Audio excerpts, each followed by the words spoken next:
ഒരുപാട് സന്തോഷം ഇത്രയും നിറഞ്ഞൊരു സദസ്സിൽ ഇങ്ങനൊരു ആർട്ട് ആൻഡ് ലിറ്ററേച്ചർ ഫെസ്റ്റിവൽ ഇവിടെ കൊച്ചിയിൽ നടക്കുന്നു. അത് ഇത്രയും എനർജറ്റിക് ആയിട്ട് ആൾക്കാർ ഇവിടെ കൂടി കയ്യടികളോടെ ഇവിടെ വന്നിരിക്കുന്നു എന്ന് അറിയുന്നതിൽ ഒരുപാട് സന്തോഷം. എന്നെ ഒരു സെഷൻ എടുക്കാൻ വേണ്ടി വിളിച്ചതായിരുന്നു, പക്ഷേ ഷൂട്ടൊക്കെ നടക്കുന്ന കാരണം അതിരടിയുടെ ഷൂട്ട് നടക്കുന്നുണ്ട് ഇവിടെ. അപ്പോൾ അത് കാരണം അതിൻ്റെ ഇടയിൽ വരാൻ പറ്റിയില്ല. പിന്നെ ഒരു ദിവസം അതിൻ്റെ ഇടയിൽ ഗ്യാപ്പ് കിട്ടിയുള്ളൂ. അതൊരു ഞായറാഴ്ചയാണ്. അന്ന് വീട്ടുകാരുടെ കൂടെ ഇരുന്നില്ലെങ്കിൽ പിന്നെ വീട്ടിൽ കയറാൻ പറ്റില്ല. അത് കാരണമാണ് ഇതിന് വരുന്നില്ല എന്നൊക്കെ പറഞ്ഞിരുന്നത്. പിന്നെ അങ്ങനെ ഇരുന്നപ്പോഴാണ് വൈഫ് പറഞ്ഞത് എന്നാൽ പിന്നെ നമുക്ക് ഓർത്തൂസ് കാണാൻ ഇറങ്ങാം എന്ന് പറഞ്ഞ് അങ്ങനെ ഞങ്ങൾ ഇറങ്ങിയതാണ്. ഇറങ്ങിയപ്പോൾ എന്നെ പിടിച്ച് ഇവിടെയും കയറ്റി ഇവിടെ വന്ന് രണ്ടു വാക്ക് സംസാരിച്ചിട്ട് പോകാൻ പറഞ്ഞു. അപ്പോൾ എന്തായാലും ഈ ഹോർത്തൂസിൻ്റെ 2ാം എഡിഷൻ ഇത്രയും മനോഹരമായ രീതിയിൽ ഇത്രയും സക്സസ്ഫുൾ ആയിട്ട് ഇതിൻ്റെ ഇങ്ങനെ ഒരു എറണാകുളത്ത് നടക്കുന്നു എന്നറിഞ്ഞതിൽ ഒരുപാട് സന്തോഷം.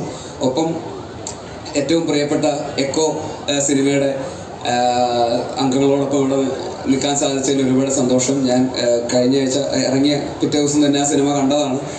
എനിക്ക് ഈ അടുത്ത് കണ്ടതിൽ ഏറ്റവും ഫേവറേറ്റ് ആയിട്ടുള്ള ഒരു സിനിമയാണ് എക്കോ എന്ന് പറയുന്നത്. അപ്പോൾ അവരോടുകൂടെ ഇവിടെ വേദി പങ്കിടാൻ സാധിച്ചതിലും ഒരുപാട് സന്തോഷം. രഞ്ജിത്തേട്ടൻ ഡയറക്റ്റ് ചെയ്ത ആദ്യത്തെ സിനിമയിലും ഞാൻ അഭിനയിച്ചിട്ടുണ്ട്, കക്ഷിയമ്മണിപ്പിള്ള എന്ന് പറയുന്ന സിനിമയിൽ. അതിനുശേഷം പിന്നെ എന്നെ വിളിച്ചിട്ടില്ല.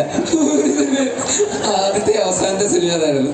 അതിൽ മറ്റേ നല്ല പാട്ടൊക്കെ പാടി ഡാൻസൊക്കെ കളിച്ചത് ഞാൻ കണ്ടോ ഇവിടെ ഇന്ന് കുരു അതൊക്കെ ആ സിനിമയിലുണ്ടായിരുന്നു. അതിൻ്റെ സിനിമാറ്റോഗ്രാഫർ ബാഹുലായിരുന്നു. പിന്നെ ഷാഫിക്ക ഉണ്ടായിരുന്നു അതിൻ്റെ കൺട്രോളറായിട്ട്. പിന്നെ സന്ദീപ്, ഞങ്ങൾ ഒരുമിച്ച് ഫാലിമി എന്ന് പറയുന്ന സിനിമയിൽ അഭിനയിച്ചതാണ്. സന്ദീപ് എൻ്റെ അനിയൻ ക്യാരക്ടറായിട്ട് സന്ദീപ് ഞങ്ങൾ ഒരുമിച്ച് അഭിനയിച്ചതാണ്. അപ്പോൾ എല്ലാം വളരെ വളരെ അടുത്ത ആളുകളാണ്. പിന്നെ നരേൻ ചേട്ടൻ തീർച്ചയായിട്ടും സ്വാഭാവികമായിട്ടും നമുക്ക് എല്ലാവർക്കും അറിയാം. ആ ബന്ധം തന്നെയാണ് എനിക്കുള്ളത്. പിന്നെ ഞങ്ങൾ ഇടയ്ക്ക് മീറ്റിങ്ങിന് വരുമ്പോൾ കാണാറുണ്ട്. അങ്ങനെ ഒരു ബന്ധങ്ങളുണ്ട്. പിന്നെ ഈ അടുത്തൊരു ഫുട്ബോൾ കളിക്ക് ഞങ്ങൾ ഫുൾ മാച്ചിരുന്നു. ഞങ്ങൾ കാലിക്കറ്റ് FC-യുടെ ഇവിടെ നരേൻ ചേട്ടൻ തൃശ്ശൂരിൻ്റെ സപ്പോർട്ടായിരുന്നു, ഞാൻ കാലിക്കറ്റ്. അപ്പോൾ ഇവരുടെ എല്ലാവരുടെയും കൂടെ ഇവിടെ വന്ന് നിൽക്കാൻ സാധിച്ചില്ല. അവരുടെ സക്സസ് അവരുടേതായിട്ടുള്ള ഒരു സ്പേസ് മലയാള സിനിമയിൽ ഉണ്ടാക്കിയെടുത്തു. കിഷ്കിന്ധാകാന്ഡം തുടർന്ന് ഇപ്പോൾ എക്കോ. അപ്പോൾ തീർച്ചയായിട്ടും അത് കാണുമ്പോഴും ഒരുപാട് സന്തോഷം. അവരൊറ്റയ്ക്ക് ഫൈറ്റ് ചെയ്തു അവരുടേതായിട്ടുള്ള ഒരു സ്പേസ് അവരുണ്ടാക്കിയെടുത്ത് അത്രയും ഒരു ലോക്കി സിനിമയായിട്ട് വന്നിട്ട് ഇന്നിപ്പോൾ സൂപ്പർ ഹിറ്റ് സ്റ്റാറ്റസിലേക്ക് എത്തി നിൽക്കുന്നു. അതൊരു ചെറിയ അച്ചീവ്മെൻ്റ് അല്ല, തീർച്ചയായിട്ടും അത് അവരുടെയും ക്രെഡിറ്റാണ്. പിന്നെ ഒരു ക്രെഡിറ്റ് എന്ന് പറയുന്നത് ഓഡിയൻസ് എന്നുള്ള രീതിയിൽ നിങ്ങളെല്ലാവരും ഞങ്ങളെ സർപ്രൈസ് ചെയ്തു എന്നുള്ളതിൽ ഒരു സംശയമില്ല.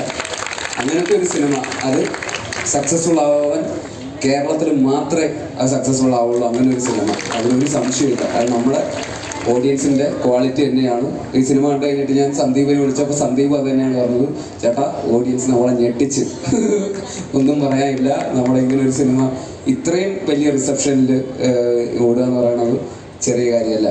തീർച്ചയായിട്ടും താങ്ക്സ് ടു നമ്മുടെ എല്ലാ പ്രേക്ഷകർക്കും ഒരിക്കൽ കൂടി നന്ദി പറയുന്നു.